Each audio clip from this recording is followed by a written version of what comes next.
Unified School District.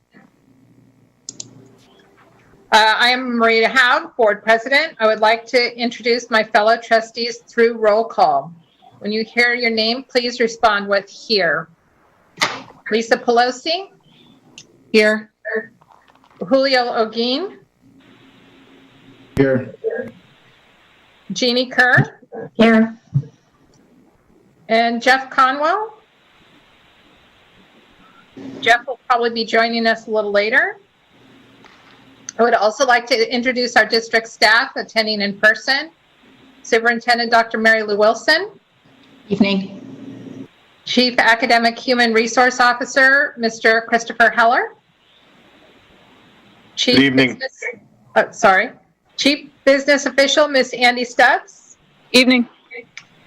Executive Assistant to the Superintendent and Governing Board, Ms. Erica Madrigal. Hello. IT Systems Analyst, Mr. Derek Machado. Is he here this evening? And would like to also introduce our Director of Curriculum, Ms. Mary Allen. Good evening. We are delighted that you are viewing us on television channel 27 or our YouTube channel. A copy of this board meeting video will be available on our website at www.stalainaunified.org. Do I have a motion to approve the agenda? I'll make that motion. Do I have a second? I'll second. Ms. Madrigal, will you please call the roll? Yes. Trustee Kerr? Aye. Trustee Olguin? Aye. Trustee Pelosi? Aye. Trustee Haug? Aye. Motion carried. Please join me in standing for the Pledge of Allegiance.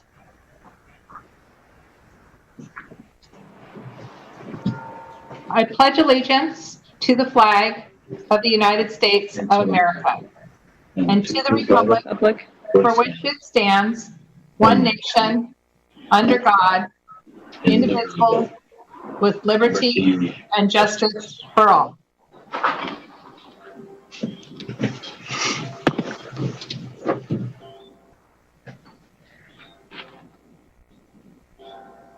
So on to item 4A, information and public hearing of the learning continuity and attendance plan for 2020-2021. I'd like to call on Mr. Christopher Heller. Thank you, President Howe. Good evening, board members. The board may recall we were in the final year of our three-year LCAP, and we were in the process of developing the next LCAP when we suspended in-person instruction in March of 2020. Throughout the pandemic, Senate Bill 98 suspended the local control accountability plan for 1 year, and it's in its place established the learning continuity and attendance plan.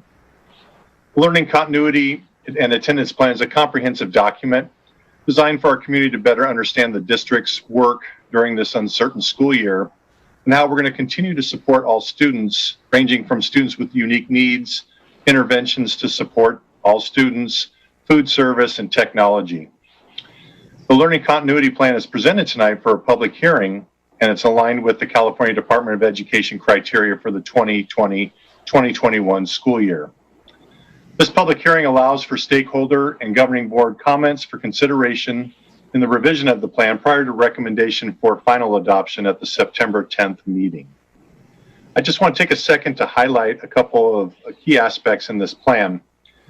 Within the plan, we did create an optional online virtual education program, and it's called Fuel Education. And this is for students to access distance learning without concerns of in-person instruction during the pandemic and this school year.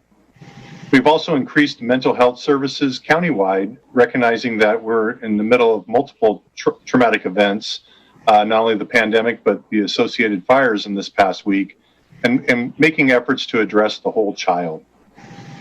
We've also designated at each site a re-engagement coordinator, And this person will connect with students and families to ensure that they have the resources that they need to access school on a daily basis and find ways if students aren't attending school or participating in their online meetings to find out reasons why and have a better understanding to connect with administration.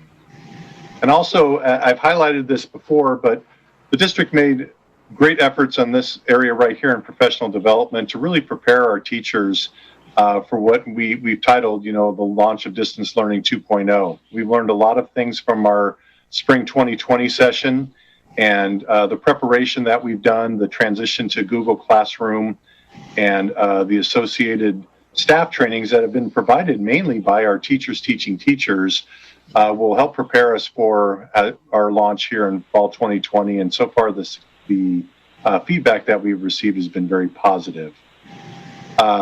Before I turn it over for the public hearing, I just want to take a second to thank and commend Mary Allen, who's the boots on the ground work and been providing so much of the feedback and information that you will read tonight. And so with the public hearing, we'll be available, Mary and myself, to answer any questions that you might have.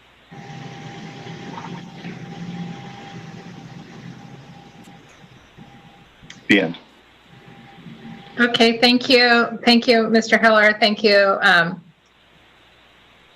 Mrs. Allen. As permitted by the executive order, so actually, I want to make sure that I will be holding the public hearing first, but then there's time for board discussion after. Is that correct? Correct. Okay.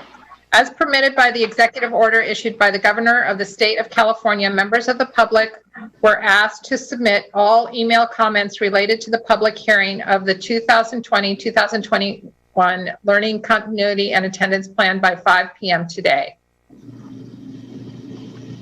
I will now open the hearing at 6:08 p.m.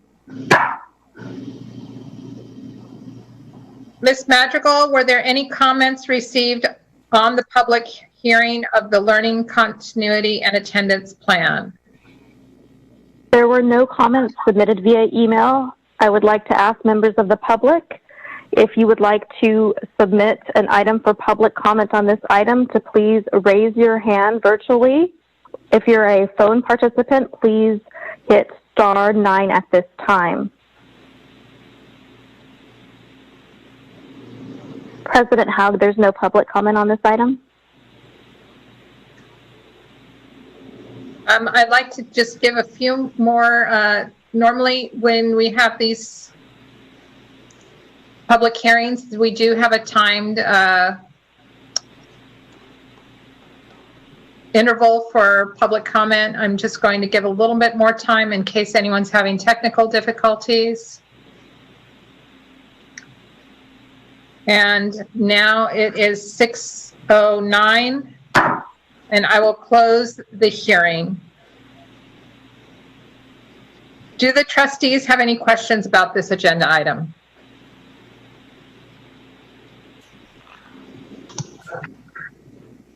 I do, Maria. Go ahead, Jeannie. I was just, as I was reviewing this, I just noticed it's on, let's see, page 6, and it's about halfway down. And it's I can't see the page numbers on here, so it's right here. The students, kind of midway, students in grades TK5 will receive approximately 1.4 hours of teacher live instruction daily. So, and then it goes on to the instructional time for 612, both in the live instruction as well as distant learning. And my question is the distance learning amount for the TK5, approximately 1.4 hours. I'm just not sure if that, it doesn't seem like it's very much. It doesn't seem like there's very much compared to the entire school day that we're offering, or the amount of time that we're offering. And granted, it may be less because of the TK students, TK1, 2. So just some verification on, some clarification on that. Yes, Mary, I'll be happy to start that, Mary. So the use of synchronous, which is in live instruction with the teacher, and asynchronous instruction is developed in both of these models. And so when you're live in front of a teacher on your laptop or your device, that's when direct instruction is occurring with the instructor. And then there's opportunities for students to work offline, which is called asynchronous instruction. Mm-hmm. The survey that we provided in the summer, had a range of hours that parents would want their child in front of a laptop during the day. And you can imagine a kindergartner's attention span is a lot different than a fifth grader. So when we were creating a schedule for the primary and elementary, we created blocks of time that would allow the flexibility for the teacher to come on and work with different groups throughout those periods and meeting the instructional minute requirements of the state. So while we've amended some of the time that is in this document already behind the scenes after we posted the agenda, we feel so far that it's working well with the amount of attention span students can have in a Zoom meeting, and then the work that they can perform offline in preparation to sharing with their teacher. Also, during that day in the afternoon, the teacher does have time to connect with students individually and parents to kind of talk about the work that has been done, any gaps or any areas that they need to address. So the flexibility in the schedule is what's I've heard feedback on that's positive. It doesn't place a student in front of a laptop for a long period of time where disengagement would naturally occur, but with shorter attention spans and shorter work periods with direct instruction, it seems to have yielded the success that we were looking for so far. Mary, maybe you can talk very quickly about interventions associated with the schedule. Sure, absolutely. And I wanted to tap on to what Mr. Heller was stating, is that the 1.4 is a minimum that we would want students in front of the computer on a live instruction, the synchronous instruction. As they move up in the grade levels developmentally, we do know that students that are in 4th and 5th are receiving more online synchronous instruction with their teacher. But the minimum would be 1.4, and then it moves up as we move up in grade levels. During the live instruction, the synchronous instruction, as we move up, there will be universal access built into the day, into the school day. So you'll have a 40-minute whole group, you'll have a 40-minute small group, and then you will have a universal access period where you're receiving your ELD, you're receiving your special ed services, you're receiving a lot of the interventions that we need, as well as if you need to be pushed and you need some enrichment. So we have a period built in there to where there'll be live instruction as well. So it's really a fluid schedule and quite comfortable with what we're seeing so far at the TK5 levels. Perfect. Thank you very much. Thank you. Are there other questions or comments from the board? I had a couple of things, if I may speak at this time. That was one of my questions as well that Jeannie just asked. I suppose my next, first of all, thank you, because this is a very comprehensive document, and I know it was done in a short amount of time because they had changed the template on you. So thank you to you both, Mary and Chris, for all that work. I felt it was a great amount of information for us to have. I was so pleased to hear about the re-engagement coordinator at each site. I thought that was just it makes me feel good to add that extra layer for our students. And then my other question, and it's not necessarily, maybe you can't even answer it now, but has fuel education already started? It has not. I'm hoping that it will kick off tomorrow with courses. It's been, again, this is a large corporation, and it has taken a while for the integration of our system into their system. And hopefully I've been working every day with Fuel Ed to try to get this going up, as quick as possible. And, they're working, I'm working, and we're hoping that we can get this going tomorrow. We're close. We're very close. Thank you. And then last thing with the this things that the governor hands out, hands down, as far as like now that the school districts can consider small cohorts going back. Do you have to continually update this document through the course of this as we go through this school year? We don't, after the final approval in September, we don't have to update it. But, those types of things that we receive from the state are things that we're going to have to be responsive to, but it doesn't change this document. Okay. Yeah. Okay. All right. Good question. Thank you. Can I go next, if possible? Go ahead. Go ahead, Julio. Again, I also wanted to say that I'm very happy with this document. It's super informative and very well written. It addresses a lot of the concerns that I had as far as the challenges that we were going to be facing this upcoming year in terms of the loss of learning and vulnerable groups. So this document just really puts me at ease that the district is doing all it can to make sure that all students are successful during the course of the year. I also appreciate the fact that the parents are being taken into consideration as well, just with the additional supports that we'll be seeing throughout the year for our parents. The question I had was in regards to the IT and our devices. I know that early on with just, this summer we had our teachers trained in a lot of the different, learning models of online teaching. And I know that there's been some issues as far as with either the devices themselves or the Wi-Fi or the internet. So I guess my question is, are our devices, do you guys feel that they're sufficient to be working effectively through this learning model, or is there some kind of modifications or okay. Good question. Andy, will you approach that question, please? Yes, our IT team has been working to address some of the challenges that we had. Of course, that very first day of learning, Zoom itself had problems. And since then, our IT team has been working to try and support teachers and parents by providing them with some tips and some options to improve the functionality of both internet access and the devices. And so we're continuing to look at that and research some new supports. Thank you. Anything else? Well, so just quickly, I want to say I'm sorry that I started my question without being thankful first. I went through this document pretty well and read the entire document, and it is very informative, and it took away a lot of it helped with a lot of the anxiety that I had as well about certain things.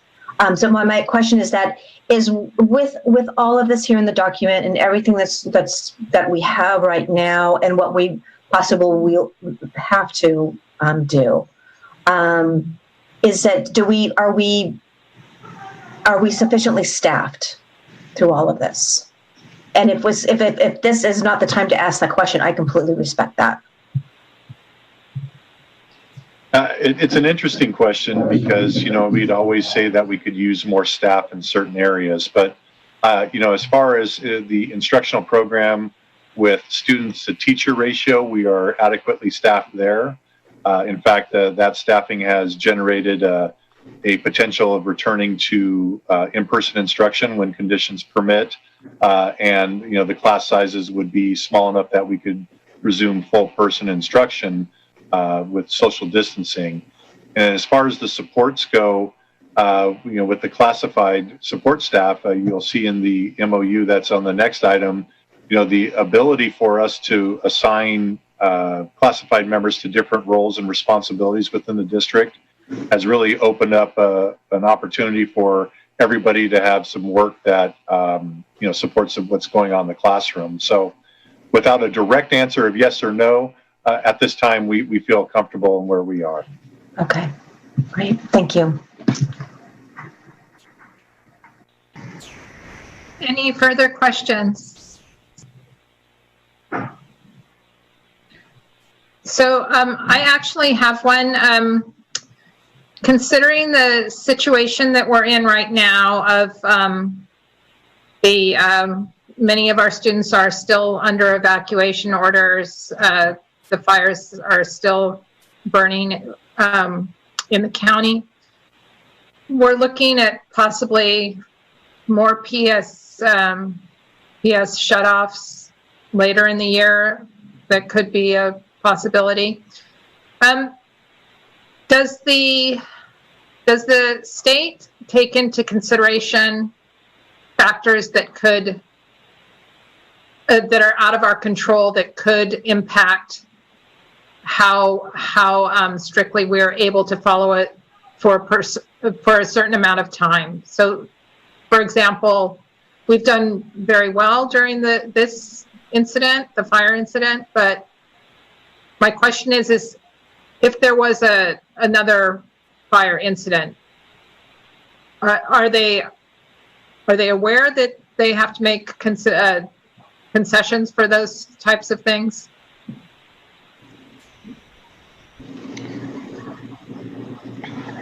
Mary, I'm going to ask you to weigh in on this also because you have a lot of contact with the state. And Andy, if you have any thoughts with regards to waivers, the simple answer is yes. It's certainly more complex than the simple answer of yes. And we did receive notifications today from the state with regards to emergencies related to the fire. We've been able to continue with our distance learning services, and remarkably most of our students who have been evacuated have been participating and logging in. Mary, do you have any other thoughts from the state level with regards to not so much the attendance type waivers, however, the emergencies and recognition? Yes, as a matter of fact, I just attended a webinar today, and they absolutely do have a form that we can submit, Maria, for types that when we're closed, when we actually have a full closure. And Andy's aware of those forms that we need to submit for that. In reference to attendance, they really, the state being they, really wants to make sure that we stay in education in school as much as possible. And that is making sure that we have the students engaged and that they're actually participating. So we really technically need to try our darndest to keep every single student engaged and teaching every single day, unless we have a major crisis like we are having and it shuts the power down. And then Andy knows what to do with that with the form. Andy? I don't have anything to add. That's very accurate. I've read that we would be able to apply for a state waiver if we were not able to provide even distance learning, and my contacts and resources at the state push that information out to us all the time. And Chris, I saw that you had your hand up. Yeah, I just want to remind, in case we've forgotten, last year the board approved a calendar for this year that adjusted a couple staff development days into the spring, which in the event we didn't have power, those would come back as full school days in lieu of that school closure or power shut off. So we still have those 3 days available to us, and hopefully we don't need to use them, but if we do, that does mitigate 3 of those days. Thank you. Thank you, everyone. Are there any further questions or comments from the board? So I would also just like to reiterate what my fellow trustees have said. This is a lot of work, and I want to really thank everyone for their input and getting it into the format in a very short period of time, along with all the work that's being done on opening school in distance learning and all the other things that we've been dealing with throughout the summer. So thank you, everyone. Thank you, administration. So now we're on to item 5A, and that would be the consideration of approval for memorandum of understanding between SHUSD and CSEA regarding school reopening. And I'd like to call on Mr. Christopher Heller. Great, thank you again. So this is in alignment with the working condition MOU that we developed with SHTA, the Teachers Association, that the board approved last month. And this MOU establishes working conditions for our CSEA classified members for our distance learning phase of the school year. This MOU has actually already been ratified by CSEA membership and approved by the CSEA headquarters and is ready for the governing board's final approval this evening. I'll be happy to answer any questions that the board might have at this time. So, Ms. Madrigal, was there any public comment submitted on this agenda item? No, there were no comments submitted through our email public comment collection. I would like to invite members of the public at this time to raise your virtual hand or press *9 if you're attending via phone, if you would like to share a public comment on this item. President Haug, there's no public comment. Thank you, Ms. Madrigal. Trustees, do we have any questions about this agenda item or comments?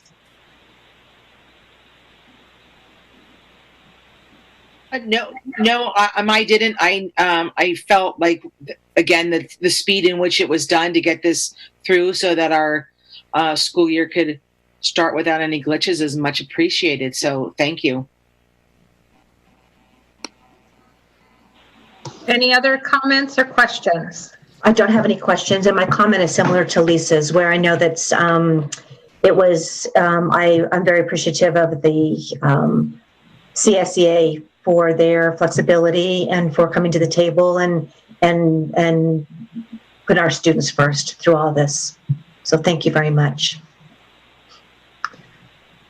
I would just like to reiterate what Trustee Kerr said. It's really wonderful that we have employees that are willing to really work outside their job description in this difficult time that we're going through, because there might be needs for the school and for our students greater than what's in their original job description. And that this memorandum allows flexibility in job duties. And I just wanted to say thank you as well to all of our staff and for everyone who worked on the negotiating team for this. And I just want to make sure there were no other trustee comments or questions. No, I'm good. I'll chime in with a ditto as my fellow trustees as mentioned. Thank you for all the work that's been done here with the negotiations and with the CSCA, so appreciate it. Thank you. Thank you, Trustee Yildiz. Is there a motion to approve the MOU between SHUSD and at CSEA as presented? I'll make that motion. Is there a second? I'll second. Ms. Madrigal, will you please call the roll? Yes. Trustee Conwell? Aye. Trustee Kerr? Aye. Trustee Yildiz? Aye. Trustee Pelosi? Aye. Trustee Haug? Aye. Motion carried. And on to item 6A. This portion is requesting if there was any public comment on closed session agenda items. Ms. Madrigal, was any public comment submitted? There was no public comment submitted via email. I would invite members of the public to please raise your virtual hand or press *9 to submit public comment on this item. President Haug, there's no public comment on this item. So thank you, Ms. Madrigal. Now we will be going into closed session, and I'd like to remind all of the board members that that is a separate Zoom meeting that will be opening from our email that we received from Erica earlier this week. Okay, thank you, everyone. And thank you to all of our people who have attended this meeting virtually, and we appreciate your interest in our school district and in our students. Thank you very much. Thank you. Thank you.